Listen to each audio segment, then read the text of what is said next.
د افغانستان پخوانی ولسمشر محمد اشرف غني ویلي چې امنیت راغلی خو سوله نه ده راغلی. په سلامونه مو هرکلی کوم، زموږ یوټیوب چینل ته په خیر راغلی. د لا بشپړو معلوماتو لپاره راسره تر پایه پاتې شئ. سه شنبې د عمل دوهمه د افغانستان پرځول شوي ولسمشر محمد اشرف غني د نوي لمریز کال په لومړۍ ورځ ملت ته په وینا کې له طالبانو ځینې مهمې غوښتنې وکړې. ښاغلي غني د طالبانو له واک ته رسېدو وروسته وضعیت ته په کتو ویلي چې امنیت راغلی خو سوله نه ده راغلی او پکار ده چې د یوې تلپاتې او عزتمنې سولې لپاره کار وشي.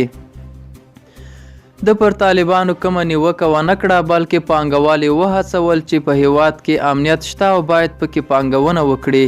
خو ښاغلي غني په عین حال کې وویل چې افغانستان د تاریخ په یو داسې دوه لاره کې دی چې کله تاریخ درس واخیستل شي نو ښه لوري ته روانېدی شي او کنې هیواد به بیا 40 کلنو جګړو ته ستون شي. د محدودو کسانو په لاس د قدرت د انحصار پر ځای ملت ته د واک ورکولو غوښتنه وکړه. ویې ویل که داسې ونه شي افغانستان به بیا د یوې خطرناکې جګړې لور ته روان شي. دا و زموږ نننی چمتو شوی ویډیو. تر بیا ښه وخت ښې چارې.